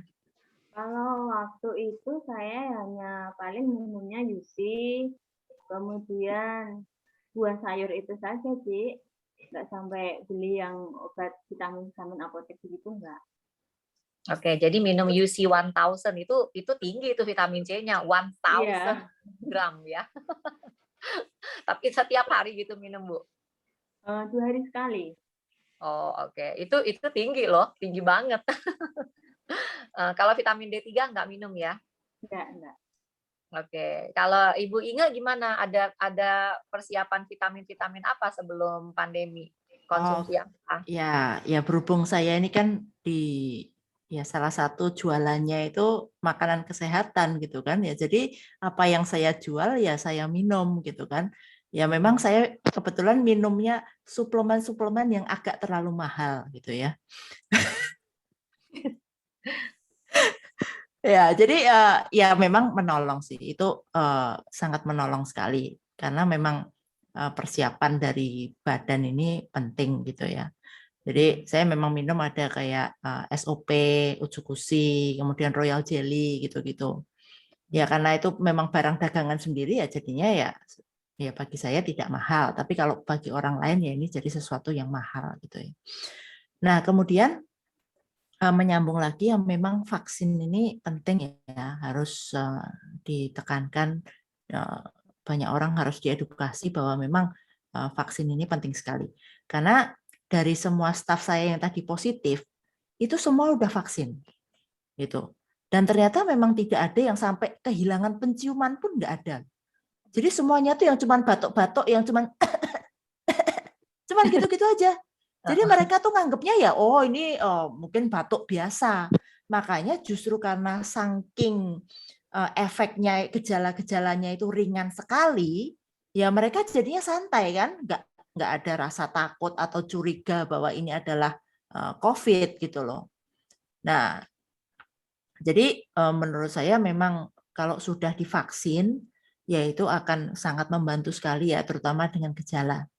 Nah, kemudian ada satu orang lagi, ya driver saya itu memang dia punya kayak tekanan darah tinggi dan lain sebagainya gitu kan. Nah, memang setelah vaksin itu dia yang paling tepar. Gitu. Jadi habis vaksin tuh dia 3 harian itu benar-benar kayak ya nggak kuat memang badannya untuk menghadapi itu gitu loh. Tapi setelah 3 hari ya badannya nggak nyaman apa segala macam, tapi habis itu oke gitu kan. Nah kemudian yang ketika kemarin positif itu ya dia yang kayak habis vaksin itu aja gitu loh. Cuman tepar-tepar ya tapi enggak apa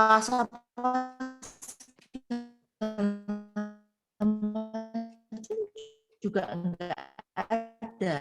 Jadi gejalanya tuh saya aja tuh ngejar vaksin tuh sampai ke Jombang. Jadi dari Solo itu berburu vaksin ke puskesmas di Jombang, bayangin. Karena apa ya, saking pengennya saya tuh harus vaksin secepatnya. Karena kalau di Jakarta kan agak lebih cepat ya, yang untuk dulu kan masih hanya untuk lansia. Nah ini kalau untuk lansia terus ya orang tua saya semua sudah aman gitu kan. Nah ini kita gimana gitu kan. Nah terus katanya itu di Jombang, wah banyak di sini yang nggak mau divaksin. Jadi vaksin lansia itu mau expired gitu ya. Jadi siapapun yang datang itu sama mereka dikasih ya daripada kebuang gitu loh. Itu. Jadi memang ini terjadi juga di ya daerah itu pada takut tadi, takut divaksin gitu kan. Ya belum lagi kalau dapat rumor-rumor yang aneh-aneh karena sekarang tuh ya gimana ya bagaimana menyortir berita-berita di WA ini ya kan banyak juga tuh yang hoax dan lain sebagainya itu memang harus kita yang lebih mengerti itu tetap kalau terima WA gitu di grup gitu ya ada yang hoax gitu, oh saya langsung cepat-cepat ini hoax, nggak ada nih kayak gini gitu kan, kemudian beri fakta yang benar. Ya karena paling sering itu saya dapat dari mana? Dari orang tua saya. Ya ampun itu grupnya ortu itu ya. Hoax-nya luar biasa. Gitu. Ingat selain minum vitamin yang mahal-mahal itu, ada minum vitamin D3 dan vitamin C enggak? Enggak. Oke, jadi cuma minum yang vitamin yang kamu jual ya, itu SOP, Utsu, sama Royal Jelly. Oke. Itu sebetulnya memang sudah ada kali ya vitamin C-nya ya di dalam sana. Di dalamnya sudah ada. Saya juga sempat minum sih sebetulnya, tapi karena saya orangnya justru penyuka vitamin. Jadi sebetulnya rumor-rumor itu bukan hanya di desa loh, di kota juga sama loh. Waktu saya menemani ibu saya vaksin di RSUD, itu saya dikerubutin oleh beberapa orang tua gitu kan. Karena mereka, mama saya bilang, anak saya sudah divaksin gitu. Kok kamu bisa divaksin dulu? Tokoh agama, saya bilang begitu. Kemudian mereka bertanya lagi, ini bahaya nggak sih divaksin? Saya bilang, oh tidak bahaya. Cuma habis divaksin, kenapa ya rasanya saya makin awet muda? Saya bercandain begitu. Jadi orang-orang tuanya tuh ketawa-ketawa semua. Jadi saya pikir memang kita harus memberikan energi positif gitu ya. Diseriusin, enggak kenapa-napa, enggak percaya, dibecandain aja. Jadi mereka yang kemudian jadi santai, akhirnya pada mau divaksin semua begitu. Jadi dari kesimpulan ini ya, saya tuh ingin Bante mungkin juga ya dan teman-teman dari Magabudi, ini sangat penting. Jadi kalau saya lihat kita mengedukasi teman-teman kita, warga-warga kita, melindungi umat-umat kita supaya mereka diedukasi vaksin lah ya. Jadi kalau udah divaksin, kalau sampai kena tidak akan fatal ya. Kemudian minum vitamin-vitamin dulu sebelumnya supaya tubuh kita itu mau perang, kita sudah masukkan pasukannya itu udah banyak. Jadi waktu virusnya masuk, virusnya 10.000, kita pasukannya udah 50.000. Jadi dihajar ya, kita menang gitu, nggak kenapa-napa ya. Ya itu betul. Kayak yang suplemen aku minum itu, biasanya kan aku minum sehari itu cuma satu. Jadi SOP 1, Utsukushi 1. Pas positif gitu ya, langsung dosisnya naik. SOP itu 4, Utsukushi 8. Itu ya 12 kali 60.000 sehari. Aku bilang itu ini pengeluaranku vitamin yang paling mahal gitu kan. Tapi aku juga mikir lebih murah daripada ventilator. Kan gitu. Iya. Kadang-kadang kita mau beli vitamin atau apa, sayang gitu ya. Nah, jangan sayang gitu loh. Sama nih ada Ci Anita di sini sih gitu. Ya. Ini kok ada resen ya, mungkin bisa Iya, dikasih Pak Gunadi ya. Pak kesempatan. Gunadi Tandio, boleh silahkan ada pertanyaan atau ada pernyataan, dipersilahkan. Perkenalkan diri dulu ya Pak ya, dari mana Pak? Makasih.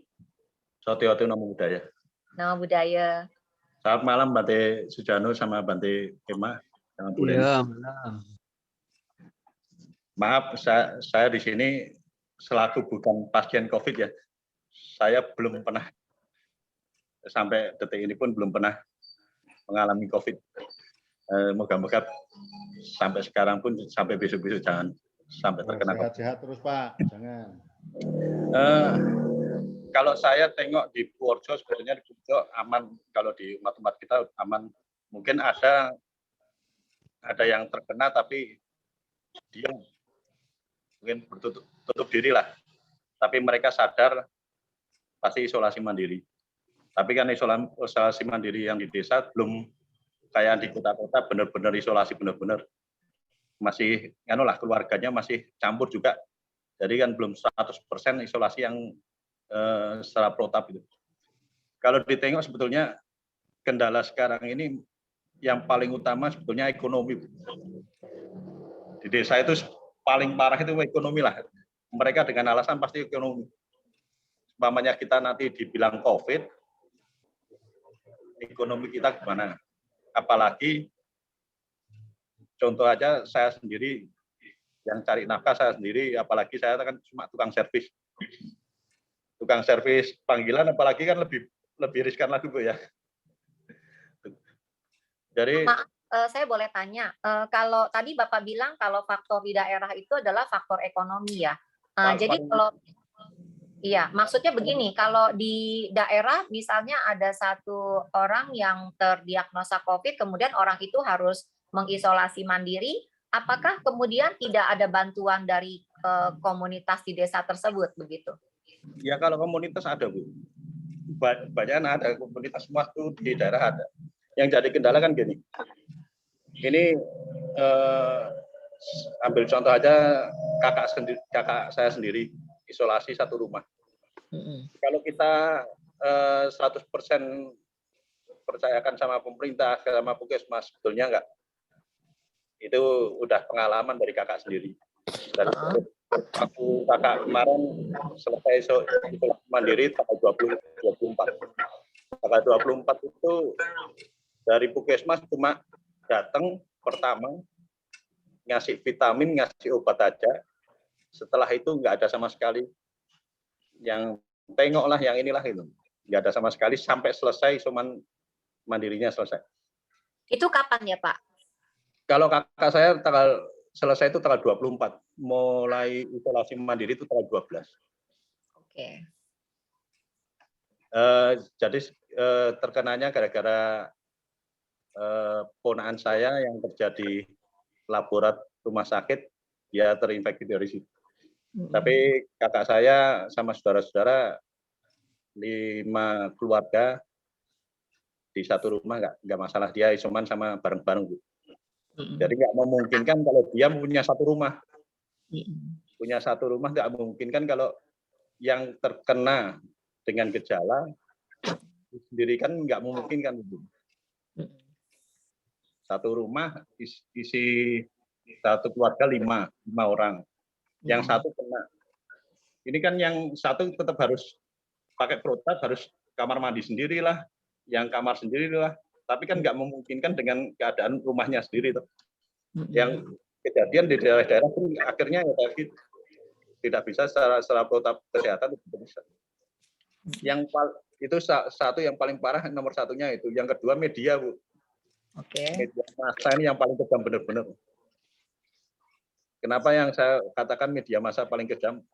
Ini contoh juga teman angkatan saya SMA, inginnya mereka menjaga tidak kena COVID.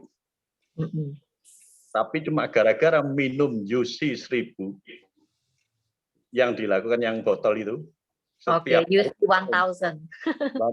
diminum setiap hari. Meninggalnya bukan gara-gara COVID, meninggalnya gara-gara UC 1000 itu yang udah overdosis. Setiap hari diminum, tapi dia tidak menakar kondisi tubuh.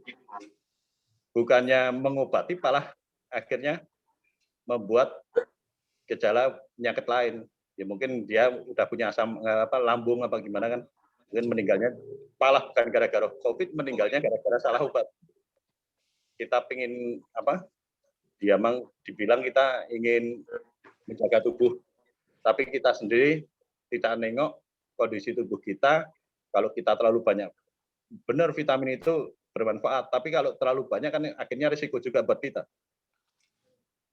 Kalau setiap hari vitamin C itu larut dalam air, Pak. Jadi kalau kebanyakan dia akan keluar lewat air seni. Cuma memang kalau orang tersebut sudah punya masalah dengan ginjal, ya memang tidak boleh minum vitamin-vitamin lagi. Bahkan air minum yang berwarna ya, teh, kopi sudah tidak boleh.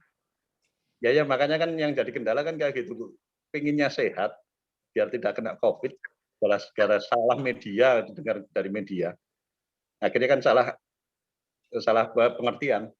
Jadi sebetulnya yang pengertian inilah yang sering kita di umat kita juga dengan kata-kata vaksin itu, Bu. Vaksin ya dibilang tadi habis divaksin meninggal, habis ini meninggal, vaksin itu masih uji coba. Jadi kan pemikiran-pemikiran itu yang bikin mereka itu kalau divaksin nggak mau. Kalau saya sih, kalau prinsip saya gini, kita punya anak diimunisasi. Anak itu kan tidak pernah ngomong nggak mau diimunisasi kan. Anak kecil diimunisasi, yang cacat lah, yang inilah. Tapi dalam imunisasi itu pasti ada kejadian, pasti nanti akhirnya anak itu panas. Tapi kenapa kita yang udah tua, yang punya pikirannya udah ini tahu, kalau divaksin nggak mau. Tapi kita memaksa anak kita yang kecil, bayi kita ini dipaksa untuk imunisasi. Selama ini kan kejadian kayak gitu. Kenapa yang kita divaksin nggak mau, tapi memaksa anak kita harus imunisasi.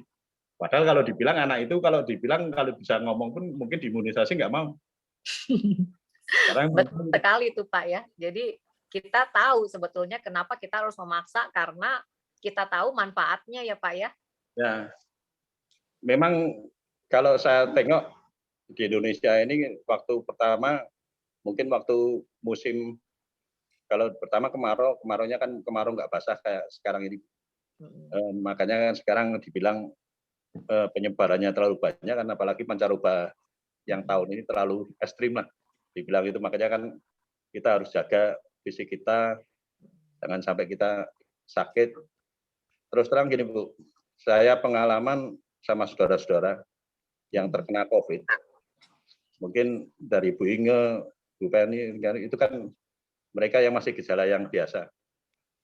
Kalau punya saudara-saudara saya itu gejalanya lebih berat, Bu. Mungkin ada yang sampai meninggal juga. Kalau di keluarga besar saya, kurang lebih yang di Jakarta 15 orang meninggal. Jadi gini, kebanyakan mereka itu gini loh, waktu mengalami mungkin ada dikatakan waktu 5 hari ya. 5 hari itu puncak-puncaknya COVID itu, mungkin perasa ini hilang, semua hilang. Jadi yang bikin mereka itu malah takut. Ketakutan itu yang bikin mereka jadi down, itu ketakutannya. Maka kadang saya sendiri WA mereka ngasih semangat gitu. Itu yang paling penting, benar-benar penting. Mas saya, saudara kakak saya sendiri ini, yang satunya dia merasakan sampai demam pegang apapun rasanya dingin, kayak dibilang kayak mayit, kayak orang meninggal gitu. Lah itulah waktu dia mengalami kayak gitu, kalau tidak ada dukungan secara pikiran apa secara ini, mungkin untuk semangat untuk sehatnya berat sekali. Banyak kejadian kan, makanya kenapa orang-orang yang di rumah sakit kadang masuk rumah sakit takut. Mungkin di dalam sisi di Jakarta apa di kota kecil pun kayak di Borjo mungkin kalau mereka sampai masuk rumah sakit ketakutannya apa? Takutannya nggak dilayani. Mungkin mau ambil minum aja susah. Jadi mereka kan takutnya itu. Mereka makanya sukanya isolasi mandiri. Tapi kadang isolasi mandiri yang jadi masalah kenapa? Isolasi mandiri dengan kita sering baca media yang kurang pas. Kadang asal kita minum ini itu akhirnya bukannya sembuh malah kita risiko sama badan kita sendiri. Kejadian isolasi mandiri itu benar bagus, tapi kadang yang kendala itu di obatnya. Kita salah obat, banyakan kejadian akhirnya meninggal. Lebih kalau saya bilang lebih enak itu di desa daripada di kota. Saya kan mengalami di kota, dalam kota gitu ya, di Purworejo tapi di dalam kota. Di dalam kota itu tukang sayur aja tidak mau untuk belanja aja nggak mau, kita belanja nggak mau, apalagi kalau dibilang udah kena COVID. Kalau di desa masih mau, tukang sayur itu mau melayani gitu. Ya, satu lagi yang saya ngalami sekarang ini soal yang paling berat sebetulnya gini. Saya kan untuk di Purworejo untuk pengurusan kematian, pengurusan jenazah umat kita yang meninggal. Kadang kita bingung juga. Ada yang meninggal, biasa kita mandikan, biasa ini, tapi akhirnya kita kan takut juga. Apakah dia kena COVID atau kan kita takut juga jadi. Jadi dilemanya di saya sendiri gitu. Dilemanya kita sebagai pengurus di Purworejo ada umat meninggal. Nggak kita layani, kita salah. Kita layani pun kita resiko kita tanggung sendiri.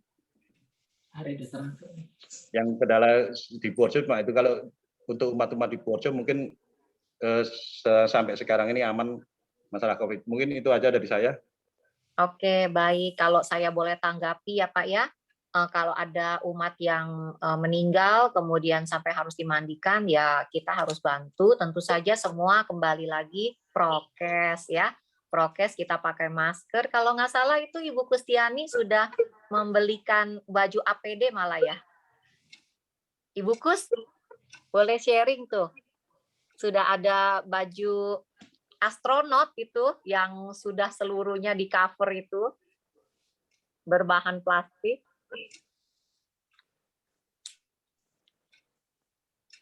Ada Ibu Kus di sini? Kayaknya dia lagi ada acara Sailendra deh. Oh, oke. Iya, jadi sebetulnya nanti boleh ngomong sama Ibu Kustiani ya Pak ya, karena kami tahu Ibu Kustiani sudah menyiapkan puluhan baju APD. Jadi kalau memang ada umat yang harus dimandikan, pakailah baju APD tersebut. Ya, mestinya memang di desa-desa itu disiapkan. Jadi kalau memandikan jangan begini aja, tangan nggak pakai apa-apa, muka nggak pakai apa-apa, tapi lengkapi dulu pasukannya ya dengan lengkap. Jadi kita nggak kenapa-napa. Oke.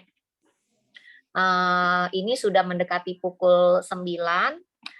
Jadi kesimpulan dari diskusi kita malam ini sama ya. Jadi kami ingin mengajak semua teman-teman di KBTI, dari Magabudi, dari Patria, dan dari Bandani, mari kita bersama-sama, dan terutama para Bante ya, jadi mari kita bersama-sama bersemangat untuk memberikan edukasi kepada warga kita, lindungilah warga kita, berikanlah mereka pengetahuan yang baik dan benar agar mereka itu bisa selamat melewati pandemi ini. Berikan mereka pengertian bahwa COVID ini flu, ya, flu yang jenis baru. Kalau kita kena flu, kita minum vitamin dari awal, kita nggak kenapa-napa. Dari dulu seperti itu. Tetapi kita kena flu, kita nggak minum obat apapun, kita tidak minum vitamin apapun, kita tetap tidur malam, besoknya badan kita ambruk. Ambruknya seperti apa? Ya sama, batuk, pilek, demam, badan linu-linu, semua sama. Dan sama, dari zaman dulu kalau orang yang masih muda kena flu, cepat sembuh. Kalau orang yang sudah tua kena flu, kadang-kadang itu menjadi pneumonia, jadi kena timbul peradangan di paru-parunya. Itulah kenapa dari zaman dulu juga orang kalau sudah di atas umur 50 sudah harus divaksin pneumonia. Ya, namanya itu Prevnar. Cuma kalau sekarang ini menjadi lebih diperhatikan lagi karena COVID ya. Kalau dulu ada orang yang sudah 50-an mesti divaksin, vaksin influenza yang setahun sekali, banyak juga yang malas gitu kan, karena pikirannya ya sudahlah, daripada saya disuntik-suntik mendingan saya hacu-hacu badan linu-linu berapa hari. Nah, sekarang orang baru paham. Jadi flu aja bisa jadi berat kalau memang kita tidak berikan perhatian. Dan semoga setelah acara diskusi kita malam ini, kita semua akan lebih bersemangat di Jawa Tengah menjaga umat kita. Statistik umat kita dikit banget ya, umat Budi itu dikit. Aduh, kalau ada yang lewat saya suka bilang, ya hilang lagi satu. Ya, apalagi kalau yang hilang, ya Romo lagi gitu ya. Harus kita lindungi ya teman-teman kita semua. Jagalah mereka, berikanlah mereka pengetahuan supaya kita semua ini bisa melewati pandemi dengan selamat. Ya, ada program tabung, mari kita dukung bareng-bareng. Bante-bante, kami mohon juga bantu untuk mensosialisasikan kepada umat. Ada vitamin sudah disiapkan, minum. Ada antigen, dilaksanakan. Jangan takut cuma gitu doang kok ya. Apa takutnya sih?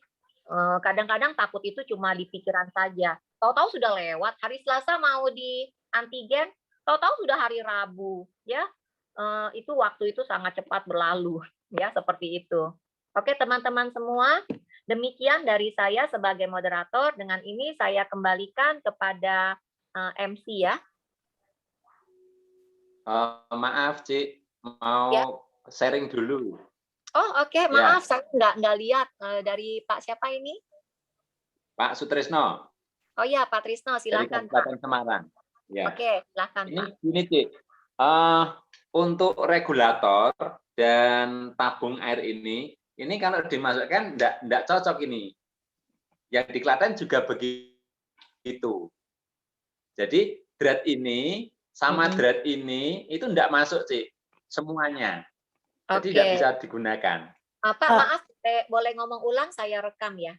Coba. Itu tadi sudah ada solusinya, kurang satu benda penghubungnya. Jadi bukan karena nggak cocok, tapi dia kayak dua konektor nih butuh yang di tengahnya lagi nih, tadi ada sedikit dibahas. Mungkin nanti di luar acara ini bisa diteruskan. Ya, jadi itu kurang satu benda. Tadi ada. Terima kasih. Tidak ada di dalam paketnya itu ya? Iya. Coba itu nanti dicek ulang. Di paketnya. Iya, alat ini ya. Maaf. Jadi ininya belum dimasukkan ya dalam paket loh, salah. Ini ya Pak ya. Ini. Jadi iya. Ya seperti ini untuk yang bisa muter itu, untuk ngancingnya itu tidak ada. Waduh, ini Oke. Maaf banget ya, ini dari produsennya ada sedikit ketidakprofesionalan. Produsennya ini juga sebetulnya kasihan ini.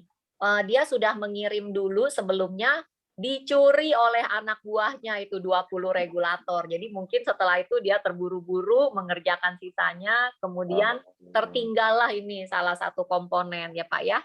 Iya. Terima kasih Cik. Berarti masih nunggu nih ya. Masih nunggu kiriman ya. Iya, saya belum follow Pak. Ini saya tadi masih menjadi moderator, jadi tidak saya follow. Nanti saya baru follow setelah ini ya Pak ya. Saya sangat kejar-kejar supaya Jawa Tengah ini bisa segera meminjamkan. Jadi saya minta maaf sekali, dikejar malah ada yang ketinggalan. Saya akan berusaha supaya komponen yang tertinggal akan segera terkirim ya Pak ya ke wihara masing-masing yang sudah mengadakan peminjaman tabung ya. Oke, ya terima kasih Cik. Ya, silahkan kepada MC. Baik, terima kasih banyak kepada Bu Leni Viola yang telah memandu bincang malam kita pada malam hari ini. Terima kasih juga kepada Yang Mulia Bante yang telah memberikan arahan, memberikan dukungan, dan memberikan semangat untuk kita semua. Mari kita, seperti yang dikatakan Bu Leni tadi, menjaga kesehatan kita, baik kesehatan fisik maupun kesehatan batin kita, supaya kita bisa memberikan energi positif dan dukungan untuk saudara-saudara kita yang mungkin sedang berat. Baik, untuk acara selanjutnya adalah penutupan dengan amanah rapat yang akan dipimpin oleh Yang Mulia Bante Sujono. Pada Yang Mulia Bante Sujono, kami persilakan. Iya, baik. Mari kita akhiri bincang-bincang pada malam hari ini dengan penghormatan pada Tiratana. Arahang Samma Sambuddho Bhagava. Arahang Samma Sambuddho Bhagava. Buddhang Bhagavantang Abhivademi. Buddhang Bhagavademi. Bhaganto Bhagavata Dhammo. Swakanto Bhagavata Dhammo. Dhammang namasami. Dhammang namasami. Supatipanno Bhagavato Sawaka Sangho. Supatipanno Bhagavato Sawaka Sangho. Sangghang namami. Sangghang namami.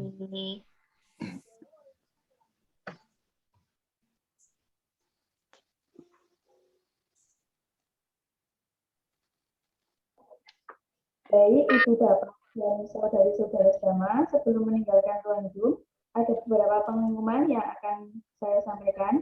Yang pertama adalah program peminjaman tabung oksigen gratis.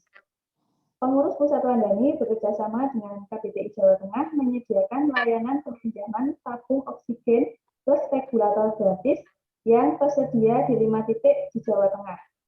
Bagi pasien yang memerlukan dapat menghubungi PIC di masing-masing titik yang berada di Jawa Tengah. Bagi Bapak Ibu yang sudah mempunyai poster ini juga dapat menyebarluaskan informasi ini agar dapat tersampaikan ke pasien yang membutuhkan. Juga dapat mengikuti informasi yang lebih lanjut melalui Facebook Mas Budi Jawa Tengah, Wandani Jawa Tengah, dan Instagram DPD Patria Jawa Tengah. Kemudian untuk pengumuman selanjutnya, dari KBTI Jawa Tengah akan memberikan bantuan sembako kepada umat yang berada di Kebumen, terutama di daerah Beji, karena di daerah tersebut sedang banyak yang mengalami sakit dan secara bergantian. Demikian yang dapat saya sampaikan. Terima kasih kepada Ibu Bapak dan saudara-saudari yang telah berpartisipasi dalam acara bincang bersama Kita Bisa koordinasi, dan juga kita sudah mendengarkan perjuangan mantan pasien COVID dalam melawan COVID-19. Saya selaku pembawa acara mohon maaf apabila terdapat kata-kata yang kurang berkenan. Semoga kita semua selalu dalam keadaan sehat dan bahagia. Semoga semua makhluk hidup berbahagia. Akhir kata, Sotihotu Namo Buddhaya. Namo Buddhaya.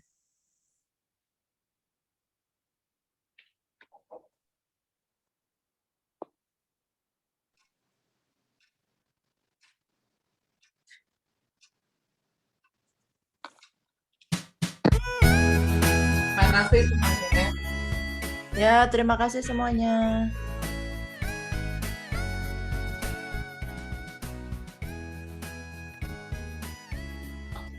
Terima kasih semuanya. Terima kasih juga semua sudah mengundang saya.